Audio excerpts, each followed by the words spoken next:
echo of his call. நமது ஆண்டவரும் ரட்சகருமாகிய இயேசு கிறிஸ்துவின் நாமத்தில் உங்களை அன்புடன் வாழ்த்துகிறேன். మన ప్రభు రక్షకుడైన యేసుక్రీస్తు నామం నందున మిమ్మల్ని అందరినీ ప్రేమతో ఆహ్వానిస్తున్నాను. இந்த காலவேளையில ஒரு புதிய செய்தியை கர்த்தர் உங்களுக்கு கொடுக்கிறார். ఈ ప్రొద్దుటి వేళ ప్రభు ఒక కొత్త సువార్తను మీకు ప్రసాదిస్తున్నాడు. அதாவது உங்களுடைய மனசாட்சிப்படி நீங்கள் சரியாக இருக்கும்போது உங்களை தவறாய் புரிந்து கொள்கிற மக்களை எப்படி கையாளுதல் என்பதை குறித்தது. మీ మనసాక్షి బట్టి మీరు మంచిగా చేస్తున్నప్పుడు మిమ్మల్ని తప్పుగా అనుకునే వాళ్ళను దగ్గర మీరు ఎలా ప్రవర్తించాలి అని ఇక్కడ చెప్తున్నాను. 1 பேதுரு 3ஆம் அதிகாரம் 16ஆம் வசனத்திலே 1 పేతురు 3వ అధికారంలో 16వ వచనంలో கிறிஸ்துவுக்கேற்ற உங்கள் நல்ல நடக்கையை தூஷிக்கிறவர்கள் உங்களை அக்கிரமக்காரர் என்று உங்களுக்கு விரோதமாய் சொல்லுகிற விஷயத்தில் வெட்கப்படும்படி நல் மனசாட்சி உடையவளாய் இருங்கள்.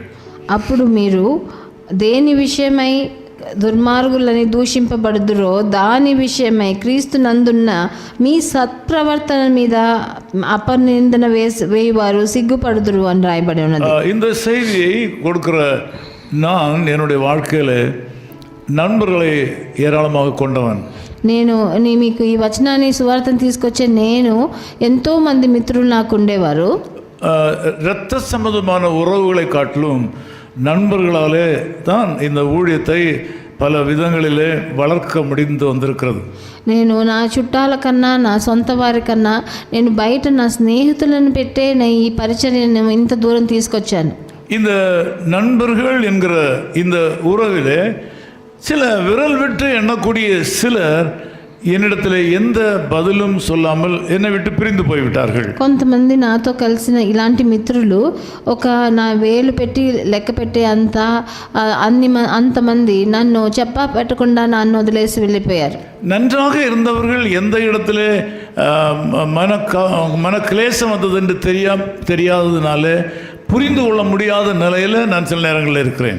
నేను వాళ్ళ నా మీద ఏంటి వాళ్ళకి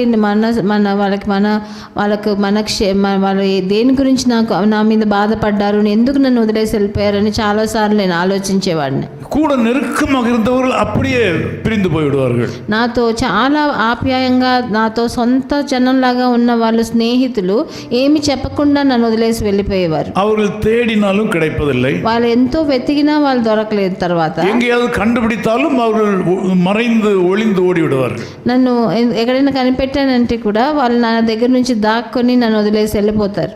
ஒன்று மாத்திரம் தெரியும், ஏதோ ஒரு விஷயத்தில் அவர்கள் என் மேல் ஒரு தப்பு கணக்கு போட்டிருக்கிறார்கள். కానీ ఏదో ఒక విషయంలో నేను తెలుసుకున్నది ఏంటంటే వాళ్ళు నా మీద నన్ను తప్పుగా అంచనా వేస్తారని. நான் சொன்ன ஏதோ ஒரு அன்பின் வார்த்தை, నేను ఏదైనా ఒక ప్రేమతో ఏదైనా వాళ్ళకి ఇచ్చిన సలహా, நான் அன்பின் மிகுதினாலே செய்த சில நற்காரியங்கள், నా జీవితంలో వాళ్ళ మీద ఉన్న ప్రేమను బట్టి నేను చేసిన మంచి కార్యాలలో ఏదో వాళ్ళని దాన్ని బట్టి కూడా నన్ను వదిలేసి వెళ్ళుంటారు. సంతోషமாக இருந்த நேரத்தில் நான் சொன்ன ஒரு ஜோக் அல்லது வேடிக்கை, నేను సంతోషంగా ఉన్న ఆ పరిస్థితిలో నేను వాళ్ళకి ఏదైనా వాళ్ళ మీద మేమందరం కలిసి హాస్యంగా మాట్లాడిన మాట ఉండొచ్చు. ஏதோ ஒரு காரணத்தினாலே ஒரு தப்பான எண்ணம் வந்திருக்கிறது என்பது திட்டமாக தெரியும். ఏదో తప్పుగా నన్ను అర్థం చేసుకున్నారన్నది మటుకు నాకు దృఢంగా నాకు తెలిసి వచ్చింది. இந்த காலவேளையில நண்பு சகோதரனே சகோதரி, ఈ ప్రొద్దుటి వేళ నా సహోదర సహోదరి, நீங்கள் அதிகமாக நேசித்த உங்கள் நண்பர் ஒருவர் உங்களை விட்டு பிரிந்திருக்கிறாரா? నువ్వు చాలా ఆప్యాయంగా ఉన్న ఒక స్నేహితుడు నిన్ను వదిలేసి ఉన్నాడా? நீர் அவரிடத்தில் எந்த உதவியும் எதிர்பார்க்காத நேரத்திலையும் உண்மை அவர் அவமதித்து சென்று விட்டாரா? నువ్వు వాళ్ళ దగ్గర మీరు వాళ్ళ దగ్గర నీకు ఏమైనా కావాలని నువ్వు ఆశించకన్నప్పుడు కూడా ఆయన నిన్ను వదిలేసి వెళ్ళిపోయారా? உங்கள் தனிப்பட்ட வாழ்க்கையில நீங்கள் நம்பின யாராகிலும் உங்களை விட்டு தூரமாய் போய்விட்டார்களா? మీ జీవితంలో మీ పర్సనల్ లైఫ్లో ఎవరైనా మీరు చాలా నమ్ముకున్న వాళ్ళు మిమ్మల్ని వదిలేసి వెళ్ళిపోయారా? உங்கள் நல்ல நடக்கையை அவர்கள் தப்பு கணக்கு போட்டு விட்டார்களா? మీరు మంచిగా నడిచింది కూడా వాళ్ళు తప్పుగా అంచనా వేశారా? நீங்கள் அன்பின் மிகுதினாலே உணர்ச்சி வசப்பட்டு பேசின வார்த்தைகளை தப்பாய் புரிந்து கொண்டார்களா? మీరు జీవితంలో మీరు ప్రేమతో నిండి వాళ్ళతో మాట్లాడిన మాటలను వాళ్ళు உங்களுடைய ஏதோ ஒரு குறையை கண்டுபிடித்து உங்களை அக்கிரமக்காரன் என்று உங்கள் மேல் பழி சுமத்தி ஒன்று விட்டு தப்பித்து விட்டார்களா? మీ మీద ఉన్న ఒక చిన్న తప్పును బట్టి మిమ్మల్ని వదిలేసి వెళ్ళిపోయారా? இன்னைக்கு ஆண்டவரிடத்தில் ஒரு பதில் இருக்கிறது. ఈ రోజు ప్రభు దగ్గర ఒక బదులు ఉంది, జవాబు. நல்ல నన్బర్களை இழக்கும்போது நாம் கவலைப்படுகிறோம். మంచి స్నేహితులని మనం కోల్పోయేటప్పుడు మనం బాధపడుతుంటాం. நல்ல நண்பர்கள் நம்மை விட்டு பிரிந்து போகும்போது தூக்கத்தை இழக்கிறோம். మంచి స్నేహితులు మనం వదిలేసి వెళ్ళిపోయేటప్పుడు మనము మన దుఃఖాన్ని మనం అనుభవిస్తుంటాము. என்னுடைய நண்பர்கள் சிலர் என்னை விட்டு போன வேளையில எனக்கு தூக்கமில்லாத இரவுகள் பல இருந்தன. నా స్నేహితులు నన్ను వదిలేసి వెళ్ళిపోయినప్పుడు నాకు ఎన్నో రాత్రులు నిద్ర పట్టలేదు. என் இதய துடிப்பு மாறிவிட்டது. నా హృదయంలో నా హార్ట్ బీట్ కూడా అలాగా మారిపోయినది. என்னுடைய சிந்தனையில இனிமேல் யாருக்கும் உதவி செய்யக்கூடாது என்கிற ஒரு முடிவு கூட சில நேரங்களில் வந்திருக்கிறேன். నేను ఇంక నుంచి ఎవరికి సహాయం చేయకూడదన్న ఒక తీర్మానానికి కూడా నేను వచ్చాను. ఇది ஆண்டவருடைய பிரசன்னத்திலே கொண்டு போகிறேன். ఇది నేను ప్రభు దగ్గరికి సన్నిధికి తీసుకెళ్ళాను. நான் நேசித்தேன், నేను వాళ్ళ మీద ప్రేమ చూపించాను, நல்லதை நினைத்தேன், మంచిగా నేను ఆలోచించాను, எவ்வளவோ கோபுரங்களை மனதிலே கட்டினேன். నేను వాళ్ళ గురించి ఆలోచనలు నా మనసులో పెట్టుకున్నాను. ஆனால் கிறிஸ்துவுக்குள்ளாக இருந்த என்னுடைய நல்ல நடக்கையை தூஷிக்கிறார்கள். కానీ ప్రభునందు నా నడకను వాళ్ళు తప్పుగా అంచనా వేశారు. என் அக்கிரமக்காரன் நினைக்கிறார்கள். నేను అక్రమం చేసేవాడను అని అనుకున్నారు. நான் என்ன செய்வதென்று ஆண்டவரிடத்தில் கேட்கும்போது, నేను ఏం చేయాలి అని ప్రభు దగ్గర అడిగినప్పుడు, உங்களுக்கு சேர்த்து ஆண்டவர் சொல்லுகிற ஒரு செய்தி, మీకు కూడా కలిసి ప్రభు చెప్పే ఈ వార్త ఏంటంటే, கிறிஸ்துவுக்கு ஏற்ற உங்கள் நல்ல நடக்கையை தூஷிக்கிறவர்கள் உங்களை அக்கிரமக்காரர் என்று உங்களுக்கு விரோதமாய் சொல்லுகிற விஷயத்தில் வெட்கப்படும்படிக்கோ நல் மனசாட்சி உள்ளவர்களாயிருங்கள். అప్పుడు మీరు దేని విషయమై దుర్మార్గులని దూషింపబడుదురో దాని విషయమై క్రీస్తునందు మీ సత్ప్రవర్తన మీద అపనింద వేయువారు సిగ్గుపడేలాగా ఆయన చేస్తాడు. வாழ்க்கையின் சில ருசிகரமான சம்பவங்கள் அல்லது மிக ஆழமாக சிந்திக்கக்கூடிய காரியங்களை வெளியிலே சொல்லி நியாயம் பேச முடியாது. కొన్ని విషయాలు మనం చాలా లోతుగా ఆలోచించే విషయాలు మనం బయట చెప్పి దానికోసం మనం న్యాయ విచారణ జరపలేము. உறவின் சக்தி மிகைப்படும் போது பல சம்பவங்கள் பல வார்த்தைகள் வருவது இயற்கை. మనం ఒక సంబంధంలో మన ఎంతో ముఖ్యమైన వాళ్ళని అనుకున్నప్పుడు உங்கள் வாழ்க்கையில் உங்களை யாராகிலும் நீங்கள் செய்யாத காரியத்தை மனதில் வைத்து உங்களை அக்கிரமக்காரர் என்று உங்களை விட்டு விலகிவிட்டார்களா? మీ జీవితంలో మీరు చెయ్యని తప్పుకి ఎవరైనా మిమ్మల్ని అక్రమం చేశావు, నాకు మోసం చేశావు అని చెప్పి ఎవరైనా నేను వదిలేసి వెళ్ళిపోయారా? உண்மையிலே நீங்கள் தவறு செய்யவில்லையா? మీరు తప్పు చేయలేదా? நீங்கள் தவறே செய்யவில்லையா? మీరు ఏ తప్పు చేయలేదా? தவறு என்று சொல்லப்படும் போது, తప్పు అని చెప్పినప్పుడు அவர்களுக்குரியதை நீங்கள் புடுங்கிக் கொள்ள முயற்சித்தீர்களா? వాళ్ళకున్న విషయాన్ని మీరు తీసుకున్నారా? அவர்களுக்குரிய உரிமையை நீங்கள் பறித்துக் கொள்ள முயற்சித்தீர்களா? వాళ్ళకున్న అధికారాన్ని వాళ్ళకున్న బాధ్యతని మీరు తీసుకున్నారా? அவர்களுக்குரிய உடைமையை பறித்துக் கொள்ள முயற்சித்தீர்களா? వాళ్ళ వస్తువులు ఏమన్నా మీరు తీసేసుకున్నారా? அவருடைய நலனை நீங்கள் பறித்துக் கொள்ள முயற்சித்தீர்களா? వాళ్ళకి జరిగిన మంచిని వాళ్ళ దగ్గర నుంచి తీసేసుకున్నారా? ஏதோ ஒரு இடத்தில் கெடுதலான எண்ணத்தோடு நீங்கள் அவளுக்கு தீமை செய்தது உண்டா?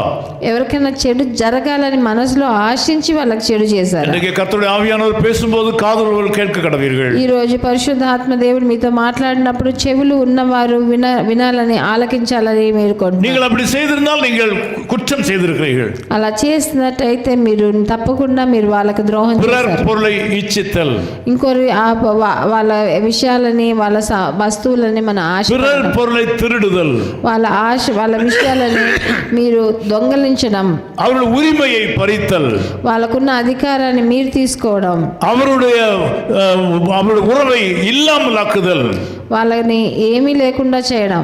இது ஏதாயிலும் நீங்கள் செய்திருந்தால், మీరు ఇలాంటివి ఏమన్నా చేసుంటే நீங்கள் ஆண்டவரிடத்தில் மன்னிப்பு கேட்க வேண்டும். మీరు ప్రభు దగ్గర మీరు క్షమాపణ అడగాలి. அவரிடத்தில் மன்னிப்பு கேட்க வேண்டும். వాళ్ళ దగ్గర కూడా క్షమాపణ అడగాలి. நீங்கள் நல் மனசாட்சி உள்ளவர்களாக உங்களை காத்துக்கொள்ள வேண்டும். మీరు మంచి మనసాక్షిని మీరు కాపాడుకోవాలి. உங்களை அக்கிரமக்காரர் என்று சொல்லுகிற மக்கள் மத்தியிலே మీరు అక్రమం చేసేవారని చెప్పే మనుషుల మధ్యలో அவர்கள் வெட்கப்படும்படிக்கு వాళ్ళు సిగ్గుపడేలాగా பொறுமையாக మీరు తప్పకుండా నిదానంగా கால அவகாசம் எடுத்து కొంచెం కాలం తీసుకుని உங்கள் நல் மனசாட்சி அவளுக்கு ரூபகாரப்படுத்த வேண்டும். మీ మంచి మనసాక్షిని వాళ్ళకి వివరించాలి. நீங்கள் நல்லவள் என்று அவளுக்கு தெரிவிக்க வேண்டும். మీరు మంచివారని వాళ్ళకి తెలియజేయాలి. நீங்கள் தவறு செய்யாதவர்கள் என்பதை காண்பிக்க வேண்டும். మీరు తప్పు చేయలేదని వాళ్ళకి చూపించాలి. கிறிஸ்துவுக்கு ஏற்ற உங்கள் நல்ல நடக்கையை தூஷிக்கிறவர்கள் உங்களை அக்கிரமக்காரர் என்று உங்களுக்கு விரோதமாய் சொல்லுகிற விஷயத்தில் வெட்கப்படும்படி நல் மனசாட்சியுள்ளவர்களாயிருங்கள். మీరు క్రీస్తునందు వాళ్ళు మంచి చేసినప్పుడు సత్ప్రవర్తన మీద వాళ్ళ అపనింద వేయినప్పుడు వాళ్ళు సిగ్గుపడేలాగా మీరు మంచి మనసాక్షిని మీరు బట్టి ఉండాలి. பழிக்கு பழி வாங்காதீர்கள். వాళ్ళకు పగ తీర్చుకోవాలని అనుకోకండి. தீமைக்கு எதிர்த்து நிற்காதீர்கள். వాళ్ళు చేసే తప్పు వాళ్ళు చేసే మీ చెడుకి మీరు ఎదిరించి నిలబడకండి. நியாயம் பேச அவசரப்படாதீர்கள். వాళ్ళతో న్యాయం మాట్లాడాలని మీరు అవసరపడకండి. இந்த காலையிலே தேவன் இந்த செய்தியினால் உங்களை சந்திக்கிறார். ఈ ప్రొద్దుటి వేళ ఈ వచనాన్ని బట్టి మిమ్మల్ని இது இன்றைக்கு தேவையா என்று நீங்கள் கேட்கலாம். ఇది నాకు కావాల్సిందా అవసరమా అని అడగొచ్చు. ஏராளமான மக்கள் தங்களுடைய நண்பர்களுடைய உறவு முறிந்து போனதுனாலே தற்கொலைக்கு ஆயத்தமாய் கொண்டிருக்கிறார்கள். ఎంతో మంది జనులు వాళ్ళ స్నేహితులతో వాళ్ళ సంబంధం విడిపోయినందున వాళ్ళు చాలా మంది ఆత్మహత్య చేయాలని కూడా మనసులో అనుకుంటారు. அன்பு சகோதரனே சகோதரியே, ప్రియ సహోదర సహోదరి, நீ அதிகமாய் நேசித்த ஒருவரை கைவிட்டதுனாலே மனம் கசந்து செத்து போகலாம் என்று நினைக்கிறாயா? నువ్వు ఎంతో ప్రేమించిన వాళ్ళు నిన్ను వదిలేసినారు కాబట్టి నువ్వు ఆత్మహత్య இந்த చేసుకోవాలనుకుంటున్నావా? செய்தி ஆண்டவர் உனக்காக அனுப்புகிறார். ఇది నీ కోసం వచ్చిన విశేషమైన సువార్త. பல்லாயிரக்கணக்கான மக்களுக்கு இந்த செய்தி உபயோகம் அற்றதாக இருக்கலாம். చాలా ఎంతో వేల మందికి ఈ వచనం అది ఉపయోగం లేనిదే ఉండొచ్చు. உலகத்தின் ஏதோ ஒரு கடைகோடியில் இருக்கிற ஒரு மனுஷனுடைய வாழ்க்கையில இன்னைக்கு ஆண்டவர் பேசிக் கொண்டிருக்கிறார். కానీ ఎక్కడో లోకంలో మూలలో ఉన్న ఒక మనిషితోనో ఒక ఆడమ్మాయితోనో మగాయనతోనో ప్రభు ఈరోజు నేను మాట్లాడుతున్నాడని నమ్ముతున్నాను. உறவை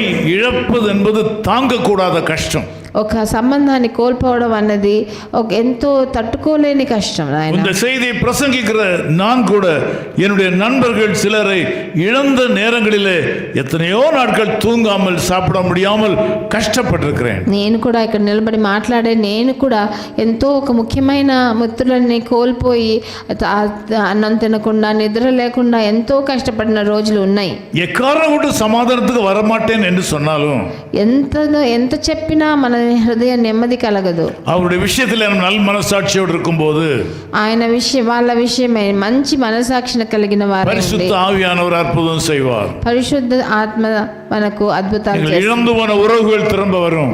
మీరు కోల్పోయిన సంబంధాలన్నీ మళ్ళీ இழந்து போன சம்பந்தங்கள் திரும்ப வரும். మీకున్న సంబంధాలన్నీ తిరిగి వస్తాయి. இழந்து போன நண்பர்கள் உங்களுக்கு வருவார்கள். నీ మిత్రులు మీరు కోల్పోయారో వాళ్ళందరూ తిరిగి వస్తారు మిమ్మల్ని. இழந்து போன ஆசீர்வாதங்கள் திரும்ப வரும். మీరు కోల్పోయిన ఆశీర్వాదాలు మిమ్మల్ని వెతుక్కుంటూ వస్తాయి. சண்டைக்கு போகாதீர்கள். వాళ్ళతో వ్యర్జన మావడాలని అనుకోకండి. நியாயம் பேச கூட்டத்தை கூட்டாதீர்கள். వాళ్ళతో న్యాయం ఎట్లాగని నాకు న్యాయం దొరకాలని వాళ్ళతో మాట్లాడకండి. முழங்காலில் நில்லுங்கள். మీరు మీ మోకాళ్ళ మీద నిలబడండి. செய்தியை கேட்கிற அன்பு தேவ பிள்ளைகளே, ఈ నా మాట వినే ప్రియజనులారా, இந்த செய்தி அநேகருக்கு ஏற்புடையது இல்லாக இருந்தாலும் ఎంతో இதை మంది அநேகர் தேவனாலே சந்திக்கப்படுவதற்கு ஆண்டவர் பயன்படுத்துகிறார். ఈ మన వచనం చాలా మంది ఎట్లాగే ఇది అర్థం చేసుకోవాలని తెలియకుండా ఉన్నారేమో, కానీ అది కాకుండా ఈ వచనం కొంతమందికి కావాల్సి ఉన్నది కాబట్టి నేను మాట్లాడుతున్నాను. உங்களை அக்கிரமக்காரர் என்று உங்களுக்கு விரோதமாய் சொல்லுகிற விஷயத்தில் அவர்கள் வெட்கப்படும்படிக்கு நல் మనస్సాక్షి உடையவளாயிருங்கள். మీ సత్ప్రవర్తన మీద వాళ్ళు అపనింద వేశారు కదా, వాళ్ళు సిగ్గుపడేలాగా మీరు నడుచుకోండి. ஒரு உறவு உங்களை விட்டு போகாது. ఒకరు కూడా మీరు వాళ్ళు వదిలేసి இழந்து போன உறவுகளை பெறுவீர்கள். మీరు కోల్పోయిన సంబంధాలను మళ్ళీ உங்கள் வாழ்க்கையை கெடுத்துப்பட வேண்டாம். మీ జీవితాన్ని చెడిపేసుకోకండి. உங்கள் நம்பிக்கையை விட்டுவிட வேண்டாம். మీ నమ్మకాన్ని వదులుకోకండి. ஒரு நண்பர் விதமாக சொன்னார், ఒక స్నేహితుడు ఇలా நான் చెప్పాడు, நேசித்த ஒருவர் என்னை கைவிட்டு விட்டார், నేను ఎంతగానో ప్రేమించిన వారు నన్ను அதனால இயேசு என்னை கைவிட்டாருன்னு சொல்லி. ఆ ప్రభు నన్ను వదిలేశాడు యేసుక్రీస్తు అని చెప్పాడు. உங்களுக்கு அது நன்மையான உறவாக இருந்தால் ஆண்டவர் திரும்ப கொடுப்பார். అది మీకు కావాల్సిన సంబంధం అయితే అది మరలా మీకే వస్తుంది. ஒருவேளை அந்த உறவினாலே உங்களுடைய எதிர்காலம் பாதிக்கப்படும் என்று ஆண்டவர் நினைத்தால் அது தர மாட்டார். మీ భవిష్యత్తు ఆ సంబంధం వల్ల మీకు దొరకకుండా పోయిందంటే ஆண்டவருடைய திட்டத்துக்குள் வாருங்கள். ప్రభు ప్రణాళికలో జీవించడం మొదలు ஆண்டவருக்குள் நல் மனசாட்சியுடையவராக இருங்கள். మీరు ప్రభు నందు మంచి మనసాక్షి కలిగిన వారిగా జీవించండి. உங்களை அக்கிரமக்காரர் என்று தவறாக புரிந்து கொண்ட மக்கள் உங்களிடத்தில் வரும்படியாக முழங்கால் நின்று ஜெபியுங்கள். మిమ్మల్ని చెడు చేసేవారు తప్పుగా అంచనా వేసిన వాళ్ళు మనసు మారి మీ దగ్గర రావాలని మీ మోకాళ్ళ మీద నిలబడి ప్రార్థించండి. நான் அப்படியாக ஜெபித்து எத்தனையோ மக்களை நான் வசப்படுத்தி இருக்கிறேன். అలాగా నేను చాలా మందిని నా జీవితంలో వాళ్ళ కోసం ప్రార్థన చేసి నా వశంగా తిప్పుకున్నాను. இயேசு கிறிஸ்துவின் ஆவியினாலே அவளை வசப்படுத்தி இருக்கிறேன். ప్రభు అయిన యేసుక్రీస్తు నామం నందున వాళ్ళని వశపరిచాను. ஆகவே இந்த ஊழியங்கள் அனைத்தும் நண்பருடைய துணையோடு செய்யப்படுகிறது. అందుకనే ఈ పరిచర్యలన్నీ అద్భుతమైన నా స్నేహితుల వలన జరుగుతుంది. இன்றைக்கு கண்ணு காணாத இடங்களில் தேவனுடைய ஊழியக்காரர்கள் இந்த ஸ்தாபனத்தில் இருக்கிறார்கள். నా బయట కంటి కనపడిన చోట పనిచేసే వాళ్ళు ఎంతో మంది ఈ సిబ్బంది నాతో కలిసి அதே ஆண்டவர் உங்களுக்கு அற்புதம் செய்வார். అదే ప్రభు మీకు కూడా అద్భుతాలు చేస్తారు. நான் உங்களுக்காக ஜெபிக்கிறேன். నేను మీకోసం ప్రార్థన చేస్తాను. அன்பின் பிதாவே, தங்கள் உறவை இழந்ததினாலே கவலையோடு இருக்கிற அன்பு சகோதர சகோதரியும் அன்பு கரங்களில் ஒப்புக் கொடுக்கிறேன். వాళ్ళ సంబంధాలు కోల్పోయి ఎంతో మంది ఆడవాళ్ళు మగవాళ్ళు ఈ రోజు చాలా బాధతో ఉన్నారు. వాళ్ళందరినీ మీ చేతికి అప్పగిస్తున్నాను నాయన. ஏதோ ஒரு உறவை இழந்ததுனால ஆலயத்துக்கு போகாமல் இருக்கிற மக்கள் இருக்கிறார்கள். ఏదో ఒక సంబంధాన్ని కోల్పోయారు కాబట్టి వాళ్ళు ఆలయానికి వెళ్ళట్లేదు. தாங்கள் வளர்த்து வந்த ஒரு அன்பில் இருந்து யாரோ ஒருத்தர் வழி தவறி போய்விட்டதுனால ஜெபம் பண்ணவும் வேதத்தை வாசிக்கவும் விருப்பம் இல்லாமல் அநேகர் இருக்கிறார்கள். ఒకరు చాలా కావాల్సిన వాళ్ళు త్రోవ తప్పి వాళ్ళు వెనుతిరిగిన వాళ్ళుగా అయిపోయారు కాబట్టి వాళ్ళ కోసం ప్రార్థన చేయాలన్నా వచనం చదవాలన్నా వాళ్ళకి ఇష్టం లేకుండా పోయింది. ஒரு சிலர் தங்கள் வாழ்க்கையில உயிரை எப்படி மாய்த்து கொள்ளலாம் என்று அதற்கு வழி வகைகளை தேடிக்கொண்டிருக்கிறார்கள். కొంతమంది ఆత్మహత్య ఎలా చేయాలని వేరు విధాలుగా త్రోవలను వెతుకుతున్నారు. அப்படி வழி தெரியாமல் மரணத்துக்கு வழி தேடிக்கொண்டிருக்கிற தேவ பிள்ளைகளை இப்பொழுது நீ தொடுவீராக. మీరు అట్లా వాళ్ళ త్రోవ తప్పిపోయి ఏం చేయాలో తెలియకుండా ఒక కష్టమైన పరిస్థితిలో ఏ నిర్ణయం చేయాలని తెలియకుండా ఉన్న మనుషుల్ని మీరు ముట్టండి. வேண்டாம் மகனே மகளை தவறு செய்யாதே என்று தம்முடைய பிள்ளைகளுக்கு பேசுவீராக. తప్పు చేయకు కూతురా కొడుకా అని మీరు వాళ్ళ మీద చేయి వేసి மற்றவருடைய உறவை விட உன்னுடைய உயிர் முக்கியம் என்று நான் சொல்லிக் கொடுப்பீராக. మిగతా వాళ్ళ సంబంధం కన్నా నీ ప్రాణం చాలా ముఖ్యం ప్రభుకి తెలిపించండి. యేసు క్రీస్తువిன் నామத்தில் జెబిக்கிறோம் పితావే. అద్భుతాలు చేయండి ప్రభు అయిన యేసుక్రీస్తు నామం నందున వేడుకుంటున్నాం తండ్రి. ఆమేన్. His call minister is 10 Muhammad Abdullah 2nd Street, opposite International Cricket Stadium, Chepauk, Chennai 600005, India. Phone 914428528282. Mobile phone and WhatsApp 919841271858. Email sam@echoofhiscall.org. Website www.echoofhiscall.org. God bless you.